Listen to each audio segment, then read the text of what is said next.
quero agora dar a palavra ao nosso excelentíssimo senhor promotor de justiça, doutor Matheus Gabriel. Boa noite a todos. Boa noite ao senhor presidente, senhor Paulo César. E gostaria nominalmente de agradecer a cada um dos vereadores. Vereadora Sargento Cristiane, vereador Marquinhos de Retiro, vereador Lalá, vereador Carlinho Peixeiro, vereador Adenilson Zacarias, vereador Jefinho, que não está mais aqui, a vereadora Keila, que hoje não estava presente, o vereador Ademir, ao vereador Glauber pela indicação, a vereadora Amanda, ao vereador Cinei, por meio de quem me tornei, através desta casa, cidadão itaperunense, e ao vereador Antônio Pedro. O meu sentimento hoje é de gratidão. Quando ingressei no Ministério Público, eu sequer sabia localizar o município de Itaperuna no mapa. Falei isso aqui da outra vez. E hoje, o dia 10 de maio, passou a ter uma conotação muito especial para mim. É o aniversário da cidade, se tornou, para mim, pessoalmente, uma data muito especial. É óbvio que a nossa vida é feita de ciclos. Os vereadores têm um ciclo no Poder Legislativo. Nós também temos ciclos. E desde quando ingressei no Ministério Público, sempre tive o objetivo funcional de estar mais perto de casa. Eu sempre brinco que desde quando eu cheguei e agora que estou indo embora, duas coisas que não me deixaram em Itaperuna, que foi o calor, né, que é uma cidade que de fato faz um calor absurdo, e a simpatia das pessoas com as quais eu trabalhei aqui. Eu, obviamente, sou eternamente grato à minha instituição que me proporcionou trabalhar aqui desde o ano de 2016, digo, não só aqui em Itaperuna, como praticamente em todos os municípios aqui da região norte, noroeste fluminense. E, obviamente, que eu vou embora, agora, a partir do dia 1º de outubro, exercerei minhas funções na comarca de Vassouras. Vou embora com um misto de tristeza e felicidade. Tristeza por deixar essa cidade que passou a fazer parte das melhores páginas da minha história, mas também com um misto de alegria, porque eu preciso progredir na carreira, e progredir no sentido de me remover para lugares mais próximos, onde a gente também tem os objetivos funcionais, e, obviamente, como cada pessoa, a gente tem algumas metas pessoais e profissionais, e eu estou, obviamente, constantemente em busca delas. Mas Itaperuna, como eu sempre digo, é uma cidade que me marcou profundamente, porque foi o município aqui do Norte e Noroeste onde eu trabalhei mais tempo. Desde o ano de 2016, ininterruptamente, eu exerço as minhas funções aqui e fui muito grato pelo que fizemos. Eu fiz um breve levantamento dos últimos 3 anos, que foi o que eu consegui puxar nos nossos sistemas. E nós, obviamente, como servidor público, né, nós servimos a população. E nessa condição de servir a população, eu preciso e gostaria de prestar um pouco de contas das nossas funções nos últimos 3 anos, que se restringiram à tutela coletiva, apesar de ter trabalhado boa parte do tempo também na área criminal.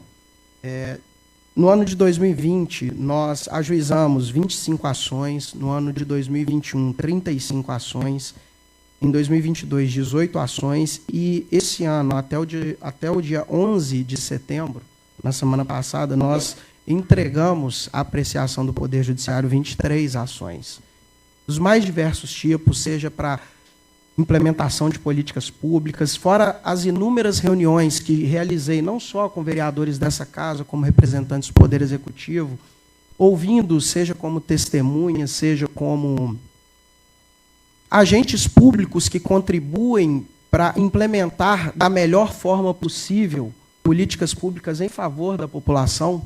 Eu sempre digo que a Câmara Municipal é o espaço em que a democracia representativa ela é melhor exercida.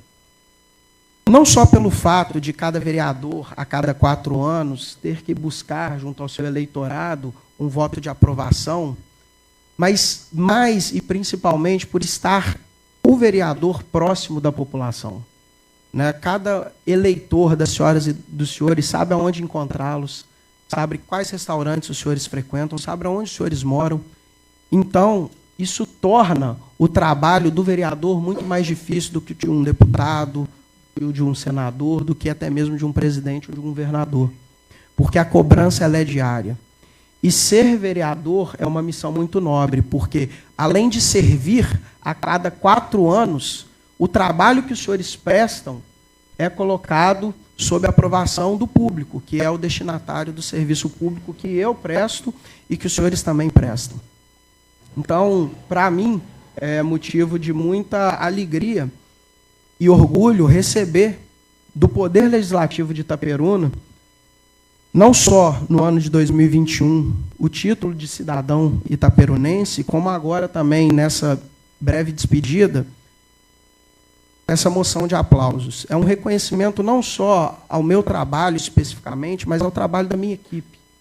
Nós não trabalhamos sozinhos, eu tenho uma equipe que trabalha comigo e que, obviamente, se não fossem eles, eu não conseguiria entregar metade do resultado que nós conseguimos. Afinal, só hoje nós temos 168 inquéritos civis para investigar as mais diversas situações e acompanhar a execução de políticas públicas, como nessa casa eu já reuni para tratar sobre reforma administrativa, o cumprimento do acórdão, que os vereadores, obviamente, têm a liberdade de debater, votar, e, enfim, o prefeito municipal sancionar ou não o projeto de lei, como também diversos atos da administração pública. E eu sempre falo, o vereador Lalá sempre é um vereador que nos demanda muitas reuniões, eu sempre falo que o tempo da investigação realizada, seja pelo Ministério Público, seja pela polícia, é muito diferente do tempo da política. A política, que os senhores tão bem fazem aqui nessa casa, ela exige respostas imediatas. Ela exige providências imediatas. E uma investigação, como, por exemplo, um desvio de recursos públicos que nós temos diversas, não só em relação ao município de Itaperuna, como ao município de São José de Ubá, de Cardoso Moreira, enfim, elas demandam um trabalho técnico. Então, o vereador, por exemplo, ele tem imunidade de chegar, de falar, e, obviamente, precisa dessa imunidade para exercer, até de uma forma mais contundente, o seu direito de crítica e de cobrança. Nós, agentes do Ministério Público, não temos esse tipo de imunidade. E quando nós apresentamos a nossa conclusão, seja ao nosso Conselho Superior do Ministério Público, seja ao Poder Judiciário, nós sempre o fazemos de forma objetiva, técnica e imparcial. Por isso que muitas vezes é preciso ouvir testemunhas, colher depoimentos. Já se foi necessário fazer buscas e apreensões, né? Em alguns casos isso é necessário, outros não, mas isso faz parte de um processo de amadurecimento das investigações. E, obviamente, eu fiquei à frente das investigações e estarei até o próximo dia 30 de setembro, e serei substituído por outro colega que, obviamente, dará continuidade aos trabalhos. Algumas nós conseguiremos entregar a conclusão, outras estão prestes a serem concluídas e outras ainda estão no começo. E é o ciclo que cada uma dessas investigações ela acontece. E quando nós investigamos, muitas vezes isso é confundido no senso comum, as pessoas acham que nós estamos atrás de A, B ou C. Nós investigamos um fato. E esse fato nos leva a determinadas pessoas que praticaram esses fatos. E, a partir daí, nós apresentamos essas conclusões através da propositura, por exemplo, de uma ação de improbidade, que, dentro da minha atribuição, é o que está dentro de fazer. Eu não tenho atribuição para investigação criminal, nem para crime de responsabilidade. Obviamente, quando recebo notícias desse jaez, encaminho para as autoridades competentes, seja para a Câmara ou para o Procurador-Geral de Justiça. Mas esse trabalho ele precisa ser delicado, e isso leva tempo. Eu não consigo formar uma convicção, como a política quer, do dia para a noite.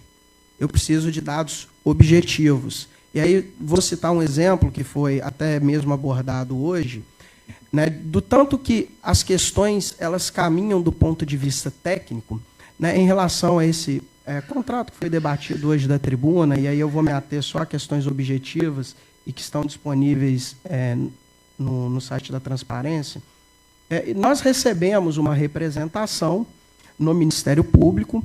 Essa representação apontava algumas supostas irregularidades. Nós entendemos que aquilo, de fato, poderia, se comprovado, comprovar alguma irregularidade. Isso indicava algumas pessoas, né, entre vereadores e não vereadores, como testemunhas de fatos, e as testemunhas elas depõem sobre fatos, né, elas não fazem qualquer tipo de juízo de valor. Nós ouvimos essas testemunhas, buscamos algumas informações no site da Transparência, que a princípio apontava uma divergência. E a partir dessa divergência, isso foi explorado em alguns dos depoimentos dos vereadores, né, porque, obviamente, é o nosso dever, né, perguntar para os vereadores se isso, de fato, tem ciência, até porque, assim como o Ministério Público, os senhores também têm a função de fiscalizar os atos do poder público. Óbvio, sobre outra esfera de competência, como já o fizeram, por exemplo, na CEI do asfalto. Foi encaminhado ao Ministério Público e, obviamente, as investigações elas aconteceram e chegaram a uma conclusão que, óbvio, eu ainda não posso adiantar qual é.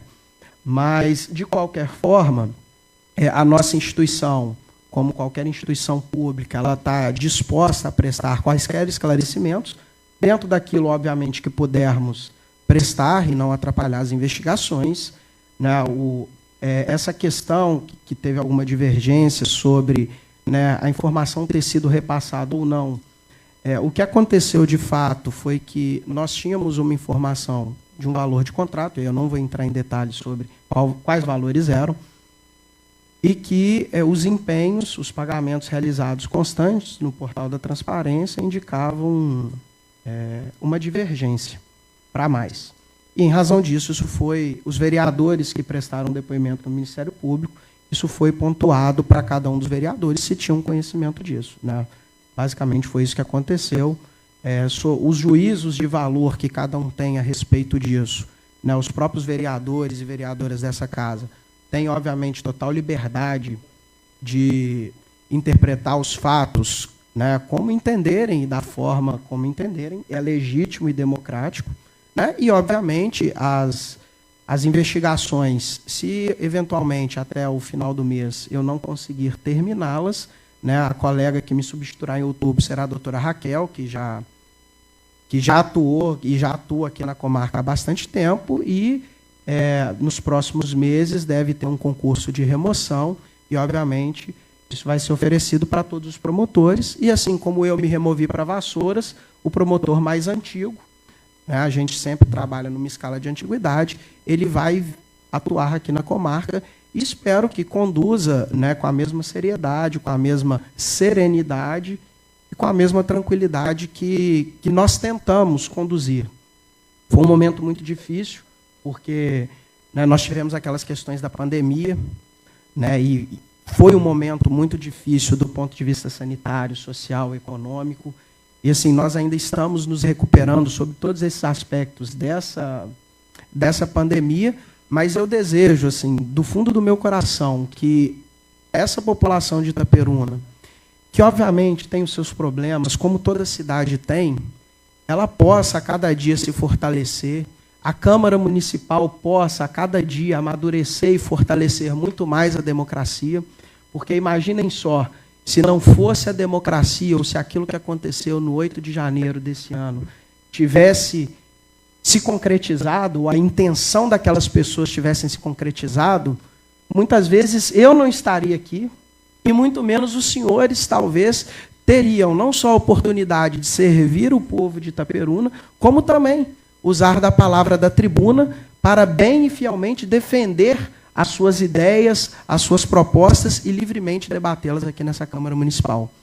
Então, eu, de fato, já me encaminhando para o fim, agradeço imensamente as homenagens que recebi desse Poder Legislativo de Itaperuna, através do vereador Glauber Bastos, essa moção de aplauso, e também agradeço e carrego comigo o título de cidadão itaperunense, e como eu disse no começo de discurso, né, apesar do dia 10 de maio ser muito próximo ao Dia das Mães, né, eu vou carregar essa data de uma forma muito especial comigo, porque, de fato, me sinto hoje parte da cidade de Itaperuna e jamais vou esquecê-la. Muito obrigado.